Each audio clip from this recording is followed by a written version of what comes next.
Hi friends, வணக்கம். நான் உங்கள் அக்ரி பாண்டியன். இப்போ பார்த்தீங்கன்னா நம்ம சூப்பர் ஸ்டார் ரஜினிகாந்த் அவர்கள் நடிப்பிலையும் பட்டாபிராம் அவர்கள் இயக்கத்திலும் பஞ்சு அருணாச்சலம் அவர்களுடைய திரைக்கதை, வசனம், பாடல்கள், தயாரிப்புல வெளிவந்த காயத்ரி திரைப்படத்தை பத்தி தான் நம்ம பார்க்க போறோம். 1977ஆம் ஆண்டு வெளிவந்த இந்த காயத்ரி திரைப்படத்துல பாத்தீங்கன்னா நம்ம சூப்பர் ஸ்டார் ரஜினிகாந்த் அவர்கள் ஒரு முழுநீள வில்லனா நடிச்சிருப்பாரு. ஸோ இந்த படத்துல கதாநாயகன் அப்படின்னு பார்த்தாலும் நம்ம சூப்பர் ஸ்டார் ரஜினிகாந்த் தான். ஆனா படத்தோட கதையின் நாயகன் அப்படின்னு பாத்தீங்கன்னா நடிகர் ஜெய்சங்கர் அவர்கள். ஸோ முழுநீள திரைப்படமும் பாத்தீங்கன்னா நம்ம சூப்பர் ஸ்டார் ரஜினிகாந்த் அவர்கள் மேலேயும் ஸ்ரீதேவி மேலேயும் தான் பாத்தீங்கன்னா படம் ஃபுல்லா டிராவல் ஆகும். இந்த காயத்ரி திரைப்படத்தோட ஒரு ஸ்பெஷாலிட்டி என்னன்னு பாத்தீங்கன்னா, எழுத்தாளர் சுஜாதா நம்ம எல்லாருக்குமே தெரிஞ்சிருக்கோம். தமிழ் சினிமாவில் நிறைய திரைப்படங்களுக்கு பாத்தீங்கன்னா கதை வசனகர்த்தாவை ஒர்க் பண்ணியிருக்காரு. ஸோ பல திரைப்படங்களுக்கு இவர் வசனகர்த்தாவாகவும் கதை திரைக்கதையில பணிபுரிஞ்சிருந்தாலும் இவர் முதல்ல இவருடைய நாவல் ஒரு படத்துல கதையா மாறி திரைப்பட வடிவில் வருதுன்னா அது இந்த காயத்ரி திரைப்படம் தாங்க. இந்த காயத்ரி திரைப்படம் பாத்தீங்கன்னா தினக்கதிர் அப்படின்ற வார இதழில் இந்த காயத்ரி அப்படின்ற கதை பாத்தீங்கன்னா வாரம் வந்துட்டு இருந்தது. ஸோ அந்த கதையை நம்ம பஞ்சு அருணாச்சலம் சார் அவர்கள் சுஜாதா அவர்கிட்ட உரிமையை வாங்கி திரைப்படமா எடுத்ததுன்னு பாத்தீங்கன்னா இந்த காயத்ரி திரைப்படம் தான்.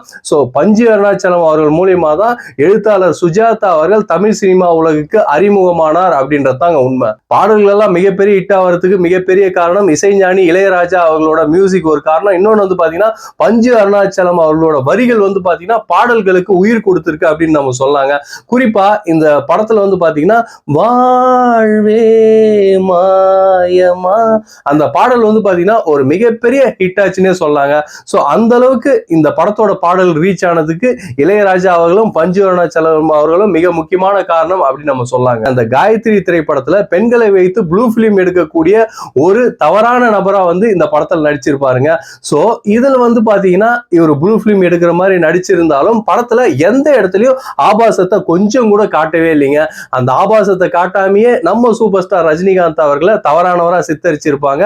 அதுக்கு அந்த பட்டாபிராமன் அப்படின்ற இயக்குனரோட டைரக்ஷன் ஒரு காரணம், பஞ்சு அருணாச்சலம் அவர்களோட டைலாக் ஒரு பக்கம் காரணமா இருந்தாலும் இது எல்லாத்தையும் மீறி இந்த படத்துல ஜெயிச்சது யாருன்னு பாத்தீங்கன்னா நம்ம சூப்பர் ஸ்டார் ரஜினிகாந்த் அவர்களோட வில்லத்தனமான நடிப்பு அப்படின்னு நம்ம சொல்லாங்க. சீன் பை சீன் நம்ம சூப்பர் ஸ்டார் ரஜினிகாந்த் அவர்கள் பாத்தீங்கன்னா அவரோட வில்லத்தனத்தோட உச்சத்தை இந்த படத்துல நம்ம பார்க்கலாம். குறிப்பா பாத்தீங்கன்னா ஸ்ரீதேவி ஒரு கட்டத்துல தப்பிச்சு போயிடுவாங்க, ரயில்வே ஸ்டேஷனுக்கு போயிடுவாங்க. அங்கிருந்து ஸ்ரீதேவியை புடிச்சிட்டு வர நம்ம சூப்பர் ஸ்டார் ரஜினிகாந்த் அவர்கள், நீ இந்த வீட்டை விட்டு போறதுக்கு யாருக்கு பர்மிஷனும் தேவையில்ல, ஆனா வெளியில போறதுக்கு மட்டும் பர்மிஷன் வேணும் அப்படி டப்புன்னு அடிச்சுட்டு அப்படி சிகரெட்டை பத்த வைப்பாருப்பாங்க. உண்மையிலேயே அந்த காலத்துல அந்த வில்லன் பண்ற ஸ்டைலுக்கே முதல்ல விசில் அடிச்சதுன்னு பாத்தீங்கன்னா நம்ம சூப்பர் ஸ்டார் ரஜினிகாந்த் அவர்களுக்கு தாங்க. சோ அந்த அளவுக்கு ஆடியன்ஸ் பாத்தீங்கன்னா சூப்பர் ஸ்டார் ரஜினிகாந்த் அவர்களோட ரொம்ப இன்டராக்ட் பண்ணாங்க அப்படின்னு நம்ம சொல்லாங்க. இந்த படத்தோட கதை என்னன்னு பாத்தீங்கன்னா, இந்த படத்துல நம்ம சூப்பர் ஸ்டார் ரஜினிகாந்த் அவர்கள் பெண்களை ஏமாத்தி அவங்கள போய் கல்யாணம் பண்ணிட்டு அவங்கள வச்சு நீல படம் எடுப்பாரு. அதை பாத்தீங்கன்னா பிசினஸா வித்துருவாரு. அதுக்கப்புறம் அடுத்த பெண்ணை தேடி போவாரு. சோ இந்த மாதிரி தொடர்ந்து ஒவ்வொரு பெண்களா சீரழிச்சிட்டு வர்றப்போ ஸ்ரீதேவியை கல்யாணம் பண்றாருங்க படத்தோட ஆரம்ப காட்சியில. சோ அவங்கள ஒரு வீட்டுக்கு கூட்டு போறப்போ அந்த வீட்டுல நிறைய மர்மங்கள் பாக்குறாங்க. அதாவது ஒரு பொண்ணு ராத்திரியானா கத்துற சத்தம் கேக்குது. அங்க போயிட்டு அந்த பெண் யாருன்னு பார்த்தா நான் இவருடைய முன்னாள் மனைவி, அதாவது ரஜினிகாந்த் அவர்களோட நான் முன்னாள் மனைவின்னு அவங்க அதிர்ச்சியை கொடுக்குறாங்க. மறுநாளே பாத்தீங்கன்னா அந்த பெண் இறந்து கிடக்குறாங்க. சோ தொடர்ந்து இந்த மாதிரி அதிகப்படியான மர்மங்கள் அந்த வீட்டுல நடக்குது.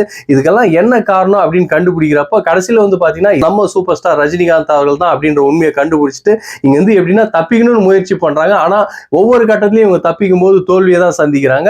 வேற வழி இல்லாம ஸ்ரீதேவி அவர்கள் என்ன பண்றாங்கன்னா ஒரு நாவல் புத்தகத்துல தன்னோட ஒரு கதையா எழுதுவாங்க. அதை பாத்தீங்கன்னா பேப்பருக்கு எடை போடுற ஒருத்தங்கிட்ட எடை போட்டுருவாங்க. ஸோ இந்த புத்தகம் பாத்தீங்கன்னா இந்த படத்தின் கதைநாயகனா வரக்கூடிய ஜெய்சங்கர் அவர்கள்கிட்ட போய் கிடைக்குதுங்க. ஸோ ஜெய்சங்கரும் அவருடைய நண்பர் வெந்நீர் ஆடமூர்த்தியும் பாத்தீங்கன்னா அந்த புத்தகத்தை படிச்சுட்டு இவங்களுக்கு எங்கேயும் ஆபத்து இருக்கு, இந்த பெண் யாருன்னே தெரியாது.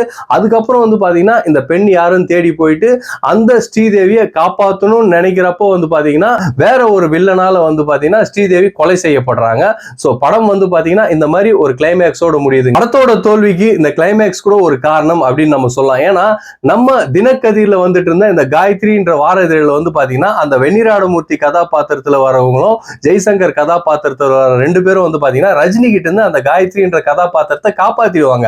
ஆனா திரைப்படத்துல பாத்தீங்கன்னா அந்த காயத்ரின்ற கதாபாத்திரத்தை கொலை செஞ்சிடுவாங்க. சோ இதை ட்விஸ்டா வச்சது யாருன்னு பாத்தீங்கன்னா பஞ்சு அருணாச்சலம் அவர்கள். நம்ம சூப்பர் ஸ்டார் ரஜினிகாந்த் அவர்களோட நடிப்பு பாக்குறதுக்கே பாத்தீங்கன்னா திரும்ப திரும்ப வந்த கூட்டம் அதிகம். அதனாலே இந்த காயத்ரி திரைப்படம் 1977 காலகட்டத்திலே கிட்டத்தட்ட 50 நாட்களை தாண்டி ஓடிச்சு அப்படின்றதாங்க ஒரு மிகப்பெரிய சாதனை. அந்த சாதனை சாத்தியமானது யாராலும் வந்து பாத்தீங்கன்னா நம்ம சூப்பர் ஸ்டார் ரஜினிகாந்த் அவர்களை தாங்க. இந்த காயத்ரி திரைப்படத்தை எடுக்கணும்னு முடிவு பண்ணதுக்கு அப்புறம் நம்ம பஞ்சு அருணாச்சலம் சார் முடிவு பண்ண முதல் விஷயம் என்னன்னா, இதை வந்து ஒரு இங்கிலீஷ் படம் மாதிரி கொண்டு போனோம், ஒரு ஹாலிவுட் ரேஞ்சுக்கு கொண்டு போனோம், ஒவ்வொரு காட்சியிலும் த்ரில்லருக்கு பஞ்சம் இல்லாம இருக்கணும், அதே போல படத்துல ஒரு வில்லனிசம் அதை வந்து பாத்தீங்கன்னா சூப்பர் ஸ்டார் ரஜினிகாந்த் அவர்களுக்கு அதிகப்படியா கொடுக்கணும் அப்படின்னு ஒரு முடிவு பண்றாரு. அதுக்கேற்ற மாதிரி வந்து பாத்தீங்கன்னா திரைக்கதையை வந்து வடிவமைக்கிறாரு, அதுல வெற்றியும் காணுறாங்க.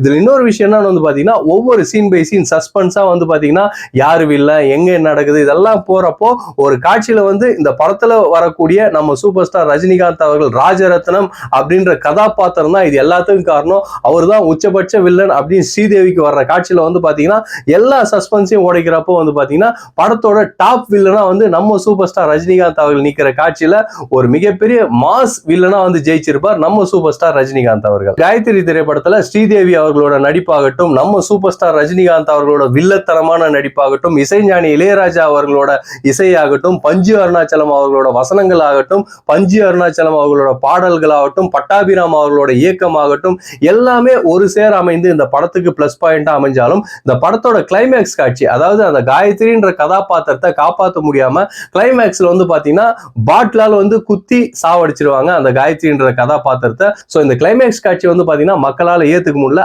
வணிக ரீதியா ஒரு நல்ல வசூலை பெற்றுக் கொடுத்த திரைப்படமா அமைஞ்சது. அதுக்கு காரணம் யாருன்னு வந்து பாத்தீங்கன்னா நம்ம சூப்பர் ஸ்டார் ரஜினிகாந்த் அவர்கள் தான். அவருடைய அந்த வில்லத்தனமான ஸ்டைலிஷான நடிப்பு தான் இந்த திரைப்படத்தோட வெற்றிக்கு வணிக ரீதியான லாபத்திற்கு ஒரு மிக முக்கியமான காரணம் அப்படின்னு பஞ்சு அருணாச்சலம் அவர்கள் ஒரு பேட்டியில சொல்லியிருக்காருங்க. இந்த காயத்ரி திரைப்படம் நம்ம சூப்பர் ஸ்டார் ரஜினிகாந்த் அவர்களோட திரை வாழ்க்கையில ஒரு மைல்கல்லான திரைப்படம் அப்படின்னு நம்ம சொல்லாங்க. ஏன்னா தொடர்ந்து வந்து பாத்தீங்கன்னா மூன்று முடிச்சு அவர்கள் நிறைய திரைப்படங்கள்ல நம்ம சூப்பர் ஸ்டார் ரஜினிகாந்த் அவர்கள் வில்லனா கால் தடம் பதிச்சு நடிச்சுட்டு வந்துட்டு இருந்த அந்த காலகட்டங்கள்ல இந்த காயத்ரி திரைப்படம் நம்ம சூப்பர் ஸ்டார் ரஜினிகாந்த் அவர்களோட நடிப்போட அடுத்த மைல்கல் அப்படின்னே சொல்லாங்க. அந்த அளவுக்கு நம்ம சூப்பர் ஸ்டாரை உச்சபட்சமா வில்லனிசத்துக்கு கொண்டு போன திரைப்படம்னா இந்த காயத்ரி திரைப்படம் தாங்க. அந்த அளவுக்கு ஒரு வில்லனா ஸ்கிரீன்ல மிரட்டி எடுத்திருப்பார் நம்ம சூப்பர் ஸ்டார் ரஜினிகாந்த் அவர்கள். So friends, super star Rajinikanth அவர்களை பத்தின நிறைய விஷயங்கள் நம்ம சேனல்ல நாம பதிவு பண்ணிட்டு வரோம். இந்த வீடியோ உங்களுக்கு பிடிச்சிருந்ததுன்னா மறக்காம அதிக அளவுல ஷேர் பண்ணுங்க. நம்ம சேனல்ல சப்ஸ்கிரைப் பண்ணாதவங்க மறக்காம சப்ஸ்கிரைப் பண்ணிடுங்க. நன்றி நன்றி நன்றி.